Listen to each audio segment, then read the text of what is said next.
Welcome to CBS This Morning. We're in Washington, where lawmakers have just 34 days left to reach a deal before the fiscal cliff deadline. There has been some optimism in the last few days about a potential compromise, but as Major Garrett reports, that confidence is slowly starting to fade away. And Major is with us in the studio. So, Major, what's happening? Well, Americans might say to themselves, look, it feels like time is running out, and they would be correct. But even so, the White House and congressional Republicans say they're going to devote most, if not all, of this week to staking out different positions on spending and taxes. That means things are slowing down, and we're looking at a potential fiscal cliff stalemate. Optimism about averting the fiscal cliff appears misplaced.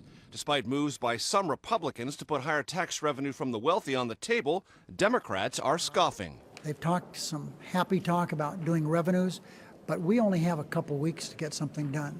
So we have to get away from the happy talk and start talking about specific things. President Obama has no new direct talks scheduled with congressional leaders, but he will fly to suburban Philadelphia Friday to press for an immediate vote to extend Bush-era tax cuts for middle-income earners. Republicans call that meaningless electioneering. We already know the president's a very good campaigner. We congratulate him on his reelection.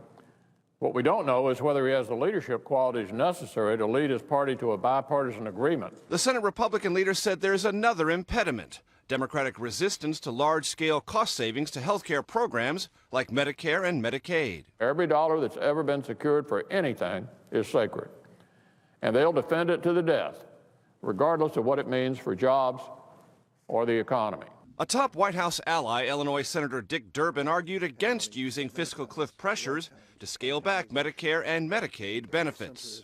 These are people who paid in over a lifetime into Social Security and Medicare and fully expect the protection which they've invested in to be there, and it has to be there. But that's exactly what Republicans are demanding in any fiscal cliff deal. They vow never to raise taxes on the wealthy without big changes to entitlement programs, now gobbling up more than 60% of annual federal spending. That means the White House has to defy liberal Democrats or enrage Republicans. The president is very committed to the proposition that we can deal with these challenges if we come together and adopt a balanced approach. Now, it may sound glib what I'm about to say, but you know this White House is really serious about an issue when it goes to Twitter. Well, this morning, a new White House hashtag on preserving the middle-class tax cut, My2K. That's $2,000, the average amount taxes would rise if the Bush-era tax cuts for the middle class are not extended.